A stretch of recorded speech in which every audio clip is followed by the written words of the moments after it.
Hello friends, स्वागत है आपका मेरे यूट्यूब चैनल में। आज हम लोग पढ़ने वाले हैं कक्षा चौथी विषय हिंदी से पाठ 10 संत रविदास। सबसे पहले हम पूरा पाठ पढ़ेंगे, इसके बाद इसके प्रश्न उत्तर भी आपको इसी वीडियो में बताने वाले हैं। तो चलिए पढ़ना शुरू करते हैं, वीडियो शुरू करते हैं। चैनल को सब्सक्राइब कीजिएगा, अपने दोस्तों को शेयर कीजिएगा। वीडियो को आपको अंत तक देखते रहना ताकि सारी चीज़ें बहुत अच्छे तरीके से समझ आ सके। चलिए पढ़ते हैं। भारतीयों ने वर्ण भेद को नकारते हुए संत महात्माओं को सदा सम्मान दिया है।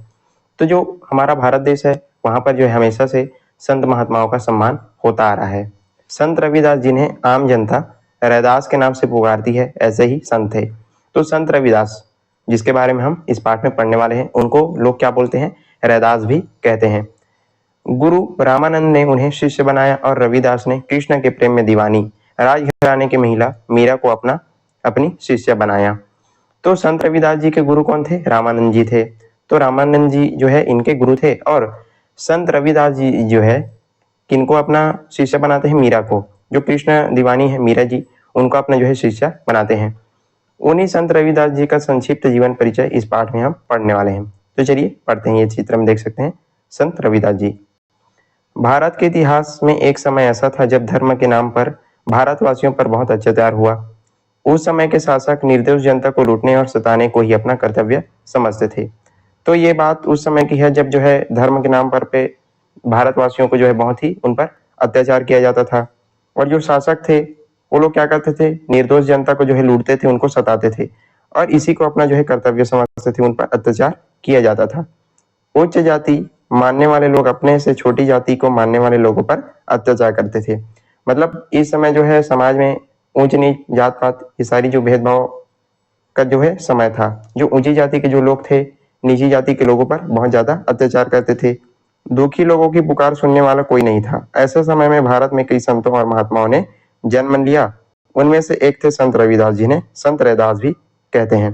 तो लोग जो है बहुत ज्यादा इस सारी चीजों से दुखी हो गए थे। उन पर जो है बहुत ज्यादा अत्याचार किया जाता था और उनके दुख सुनने वाला कोई भी नहीं था। तो ऐसे समय में जो है भारत में कई जो संत महात्मा है उन्होंने जन्म लिया और उन्हीं में से एक संत रविदास जी थे, जिनको लोग क्या बोलते हैं? रैदास भी इनको कहा जाता है।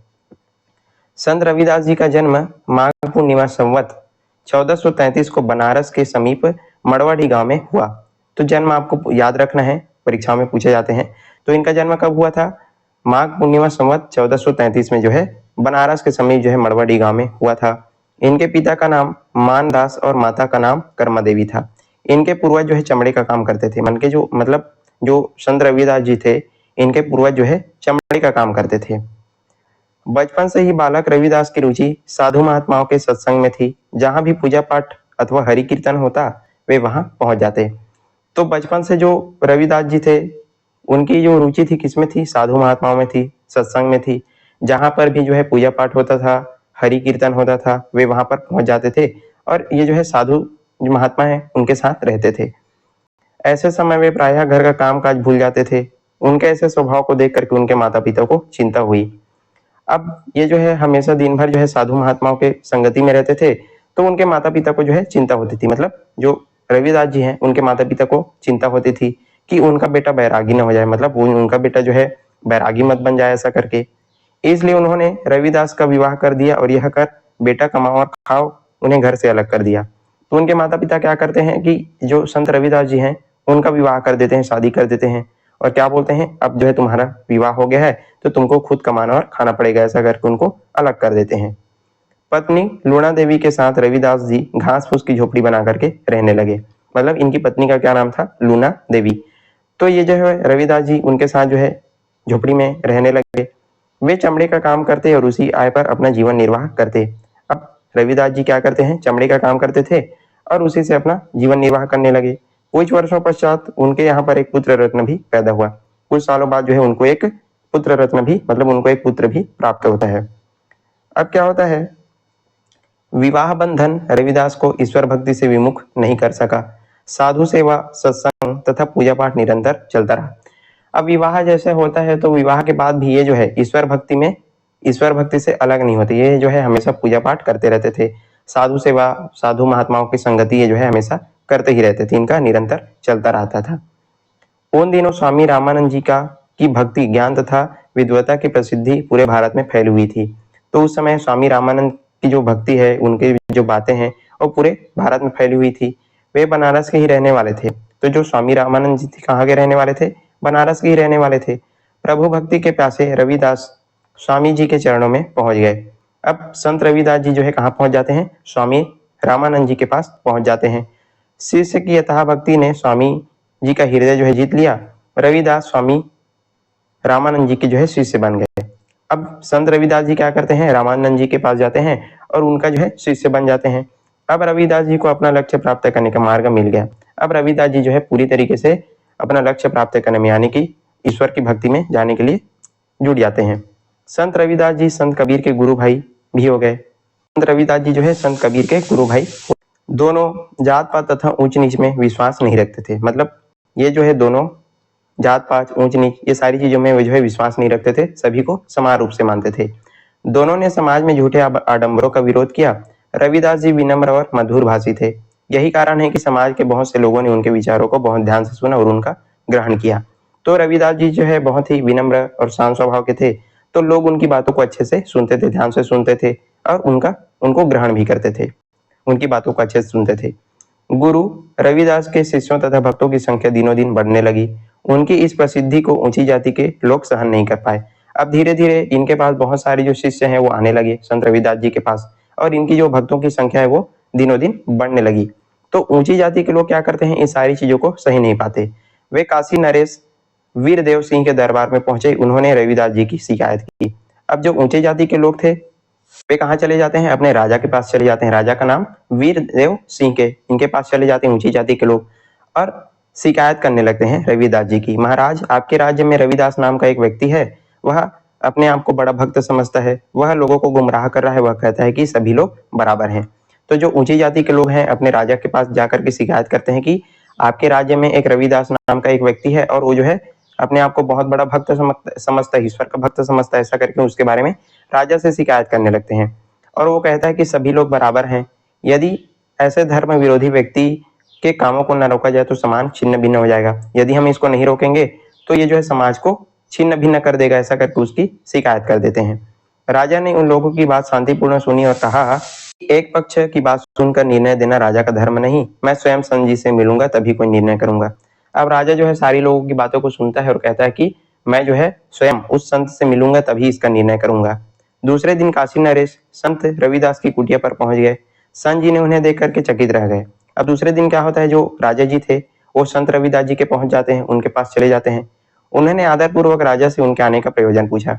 अब रविदास जी उनका आदर सम्मान करते हैं और आदरपूर्वक पूछते हैं कि राजन, आप जो है किस कारण आए हो मेरे पास? ऐसा करके राजा बोले, संत जी, मैं आपसे कुछ पूछने आया हूँ। क्या आप लोगों को यह शिक्षा दे रहे हैं कि समाज में कोई छोटा बड़ा नहीं होता? क्या समाज में सभी लोग बराबर हैं?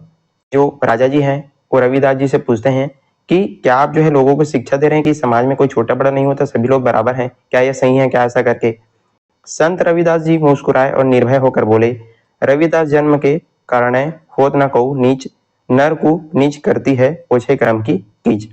तो इस प्रकार वो जो है उनको समझाते हैं। फिर कहते हैं, जात पात के फेर महू उर्ही रहू सब लोग, मानवता को खात है रविदास जात के रोग। तो यहाँ पर बताते हैं कि सारे लोग जो है रविदास जी उस राजन को बताते हैं कि यहाँ पर जो है कोई भी ऊंच नीच नहीं है, सभी लोग समान हैं और सिर्फ कर्म के कारण ही सब जो है ऊंचा नीचा जो है होता है। ऐसा करके जो रविदास जी हैं उस राजा को समझाते हैं। काशी नरेश ध्यानमग्न होकर के संत जी की वाणी सुन रहे थे। जो राजा थे वो जो है संत रविदास जी की बातों को सुन रहे थे। संत जी की बात जारी रही, राजन, जन्म और जाति से बड़ा कर्म होता है। मतलब सबसे बड़ा क्या होता है? कर्म होता है। हमारे जो कार्य है, हमारे जो कर्म है वही सबसे बड़ा होता है। जो कर्म से ऊंचा है वही वास्तव में ऊंचा है। जो अच्छा कर्म करता है, जो सभी लोगों की बातें सुनता है, सभी से अच्छे से व्यवहार करता है, वही वास्तव में ऊंचा है, वही बड़ा है। राजा भी वही महान है जो न्यायकारी हो। अन्यायी राजा यदि ऊंचे का कुल का भी हो तो भी उसे हीन ही समझा जाएगा। तो संत रविदास जी समझाते हैं कि राजा वही महान होता है जो न्यायकारी हो, जो न्याय करता है अच्छे तरीके से, सही तरीके से। और जो अन्यायी राजा होता है वो भले ही ऊंचे कुल का, उसको जो है हीन ही समझाया जाएगा। ऐसा करके संत रविदास जी उस राजा को समझाते हैं। काशी नरेश ने संत के चरण पकड़ लिए और विनय की, गुरु जी, इस प्राणी को भी स्वीकार कीजिए, मेरा भी उद्धार कीजिए।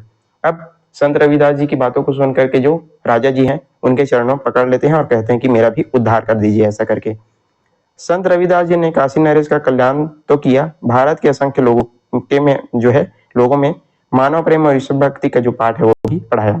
तो संत रविदास जी उस राजा का कल्याण तो करते ही साथ भारत के असंख्य लोगों का भी वो जो है कल्याण करते हैं, उनको मानव प्रेम और ईश्वर भक्ति का जो पाठ है वो पढ़ाते हैं। उनकी प्रसिद्धि देश के कोने कोने में फैल गई। अब सभी तरफ वो जो है प्रसिद्ध होने लगते हैं संत रविदास जी। चित्तौड़ के महाराणा सांगा सहित कई राजाओं ने उनकी शिक्षा ग्रहण किया। कृष्ण भक्ति की दीवानी मीराबाई ने तो उनसे दीक्षा भी ली, मतलब उनको जो है गुरु बना लिया मीराबाई ने।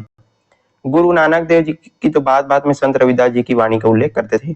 तो गुरु नानक देव जी क्या करते थे, बात बात में वो जो है संत रविदास जी का उल्लेख किया करते थे। तो इस प्रकार से संत रविदास जी बहुत प्रसिद्ध हो गए। संत रविदास जी के जीवन की एक घटना का उल्लेख कई जगह मिलता है। अब यहाँ पर उनके एक जीवन का घटना देखते हैं। कहते हैं कि कोई सिद्ध पुरुष उनकी कुटिया पर पहुंचे। संत जी का जीवन बड़ा ही साधारण था। अब एक बार क्या होता है, एक सिद्ध पुरुष जो है उनकी कुटिया पर जाते हैं। किनके पास? संत रविदास जी के पास जाते हैं। संत जी का जीवन बड़ा ही साधारण था। उन सिद्ध पुरुष को संत जी की आर्थिक स्थिति देख करके बहुत बुरा हुआ, मतलब दुख लगता है। मतलब उस पुरुष को जो है रविदास जी की आर्थिक स्थिति को देख करके एकदम बुरा लगता है।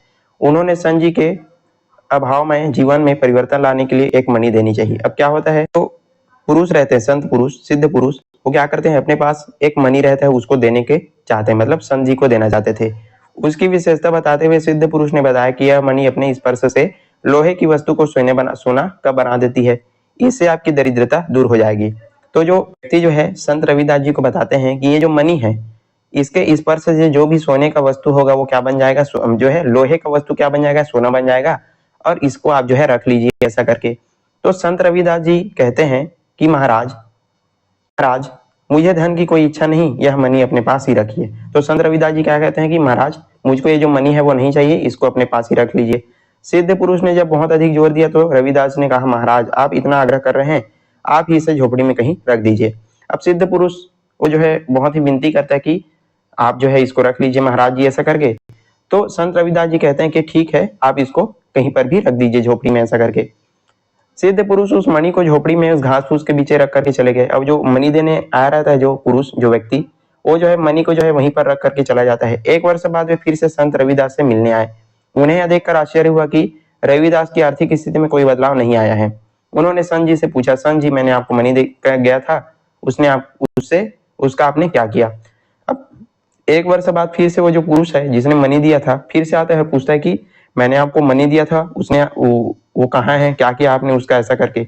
तो क्या होता है, संत रविदास जी बोले, महाराज वह जहां आप रख कर गए थे वहीं देख लीजिए, वहीं होगा। संत रविदास जी कहते हैं कि मैंने उसका कोई भी उपयोग नहीं किया, जहां पर आप रख कर गए हैं वो जो है वहीं पर है।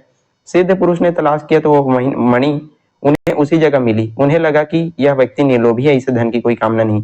तो जो व्यक्ति है वो फिर से देखता है, तो जहां पर उन्होंने एक साल पहले मणि रखा था वो जो है वहीं पर था। संत रविदास जी ने उसका कोई भी उपयोग नहीं किया था। तो उसको समझ आ जाता है कि इसको जो है धन की कोई भी इच्छा नहीं है।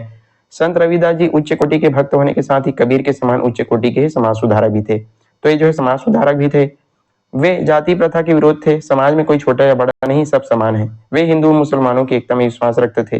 तो वे जो कहते थे कि जाति में कोई भी छोटा या बड़ा नहीं है, सभी समान है, ऐसा करके, और हिंदू मुसलमानों की एकता में विश्वास रखते थे। और कहते हैं कि मंदिर मस्जिद दो एक हैं, उनमह अंतर नहीं, रविदास राम रहमान का झगड़ा को नहीं। तो इस प्रकार वो जो है कहते थे कि सारे लोग जो है समान है। उन्होंने हिंदू मुसलमानों के बीच फैले द्वेष को मिटाने का प्रयत्न किया। हम उनकी महानता इसी बात से आंक सकते हैं कि मीराबाई जैसी कृष्ण भक्ति में डूबी राजघराने की महिला को उसने अपना शिष्यवत ग्रहण किया था। तो इन्होंने क्या किया था, संत रविदास जी ने जो है मीराबाई को अपने जो है शिष्य बनाया हुआ था। युग युगों तक गुरु रविदास जी की वाणी भले बूट के लोगों को मानव प्रेम के पाठ पढ़ाती रहेगी। और आज भी जो है लोग इनकी बातों को सुनते हैं, और जो वाणी है वो जो है मानव प्रेम का जो पाठ है वो पढ़ाती है। तो इस प्रकार से हमने पूरा पाठ आपको अच्छे से समझा दिया। आई होप आपको ये जो पाठ है समझ में आ गई होगी। चलिए अब इस पाठ के प्रश्न उत्तर देखते हैं। तो प्रश्न अभ्यास से यहाँ पर पहला प्रश्न आपको पूछा जा रहा है कि संत रविदास जी का जन्म कब और कहाँ हुआ था। बहुत ही सरल, हमने पाठ में इसको पढ़ा है। तो इसका उत्तर लिखेंगे, संत रविदास जी का जन्म माघ पूर्णिमा संवत 1433 को बनारस के समीप मड़वाड़ी नाम के गांव में इनका जो है जन्म हुआ था। तो इस प्रकार आप इनका उत्तर लिखेंगे। अगला प्रश्न है, संत रविदास के विचारों से सहमत अन्य संत महात्माओं के नाम लिखिए। कौन कौन से जो संत महात्मा है इनके विचारों से प्रभावित है, उनका आप जो है नाम लिखेंगे। तो इसका उत्तर हो जाएगा संत रविदास के विचारों से सहमत संत महात्मा जो है कबीरदास जी थे और गुरु नानक जी थे। तो ये जो है इनकी विचारों से पूर्ण रूप से सहमत थे। तीसरा प्रश्न है काशी के लोग संत रविदास से क्यों नाराज थे, मतलब काशी के लोग जो है इनसे नाराज क्यों हो गए थे। तो हमने इसको पाठ में आपको पढ़ाया है, बताया है कि संत रविदास जी जो है जात पात ऊंच नीच ये सारी चीजों को नहीं मानते थे, वे सभी लोगों को बराबर कहते थे। तो इसलिए जो ऊंची जाति के लोग थे, काशी के जो ऊंची जाति के लोग थे, वो इनकी बात से, संत रविदास जी की बात से नाराज थे। तो इस प्रकार आप इनका उत्तर लिख देंगे। चौथा प्रश्न है संत रविदास ने जनता को क्या उपदेश दिए, कौन सा उपदेश देते हैं। तो इसका उत्तर हो जाएगा संत रविदास ने जनता को उपदेश दिया कि कोई भी छोटा या बड़ा नहीं, सारे लोग जो है समान है। पांचवा प्रश्न है किस घटना से प्रभावित होकर के काशी नरेश संत रविदास की शरण में गए, मतलब जो काशी के जो राजा थे काशी नरेश, वो कौन से घटना से प्रभावित होकर के उनकी शरण में चले जाते हैं। तो संत रविदास जी ने राजा से कहा कि जन्म जाति से बड़ा क्या होता है, कर्म होता है। हमने पाठ में पढ़ा कि सबसे बड़ा क्या होता है, कर्म होता है।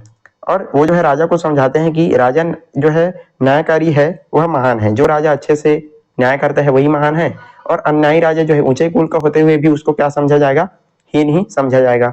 तो इस घटना से प्रभावित होकर के जो राजा जी हैं उनके चरण पकड़ लेते हैं संत रविदास जी के। प्रश्न नंबर 6 है किस घटना के कारण हम यह कह सकते हैं कि संत रविदास के मन में धन की प्रति कोई आकर्षण नहीं था। तो हमने अभी इसको जस्ट आपको बताया कि वो कौन सी घटना थी। तो चलिए इसका उत्तर देखते हैं। संत रविदास को एक सिद्ध पुरुष ने मणि देते हुए कहा कि यह मणि के स्पर्श से जो लोहे की वस्तु है वो सोने में बदल जाती है, लेकिन संत रविदास ने उसे मणि का कोई भी उपयोग नहीं किया था। वो जो उसको बताता है कि ये जो मणि है इससे यदि आप कोई भी लोहे की वस्तु को स्पर्श कराएंगे तो जो है सोने में बदल जाएगा, लेकिन संत रविदास जी को जो है वो जो मणि है कोई भी उपयोग में वो जो है नहीं लेती। इससे क्या पता चलता है कि संत रविदास जी के मन में धन के प्रति कोई भी आकर्षण नहीं था।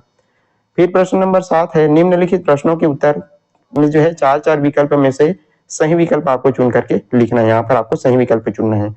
तो यहाँ पर पहला प्रश्न है कि रविदास के माता पिता चिंतित रहते थे। क्यों चिंतित रहते थे?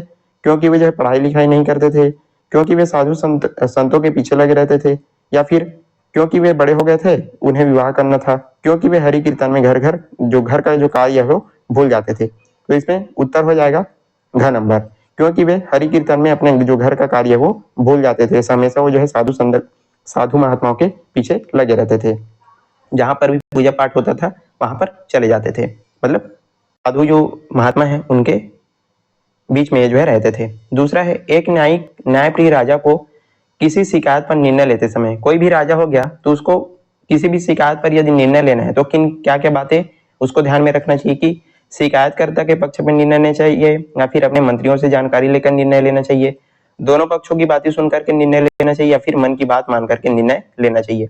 तो इसमें उत्तर हो जाएगा दोनों पक्षों की बातें सुन करके। कोई भी राजा है यदि उसको सही निर्णय लेना है तो दोनों पक्ष है, कोई भी पक्ष है उसमें दोनों पक्ष की बातें सुनकर के उसको जो है निर्णय लेना चाहिए। स नंबर संत रविदास ने मणि का कोई उपयोग नहीं किया। क्यों नहीं किया? क्योंकि वे मणि में विश्वास नहीं करते थे, क्योंकि वे सिद्ध पुरुष में विश्वास नहीं करते थे, क्योंकि धन के प्रति उनकी कोई कामना नहीं थी, क्योंकि उनके गुरु ने ऐसा करने से मना किया था। तो इसमें कौन सा उत्तर सही हो जाएगा? ग नंबर, क्योंकि हमने पढ़ा कि उनको जो है धन के प्रति कोई भी उसकी कामना नहीं थी। आप उत्तर लिख देंगे। द नंबर है निम्नलिखित में से कौन से दो कवि जो है कवि जो है एक ही गुरु के शिष्य थे? रविदास और कबीरदास, रविदास और नानक देव, रविदास और धर्मदास, रविदास और सूरदास। तो इसका उत्तर हो जाएगा रविदास और कबीर, ये जो है एक ही गुरु के शिष्य थे। तो इस प्रकार आप इनका उत्तर लिखेंगे और यहीं पर हमारा पाठ जो है समाप्त होता है। हमने पूरा पाठ और प्रश्न उत्तर आपको एक ही वीडियो में बता दिया। आई होप आपको सारी चीजें अच्छे से समझ में आ गई होगी। यदि वीडियो पसंद आया तो लाइक कीजिएगा, ज्यादा से ज्यादा शेयर करने, और चैनल पर नए हैं तो जरूर सब्सक्राइब कर दीजिएगा। चलिए आज के लिए बस इतना ही, मिलते हैं इसी प्रकार की अन्य वीडियोस के साथ। तब तक के लिए पढ़ते रहिएगा। धन्यवाद।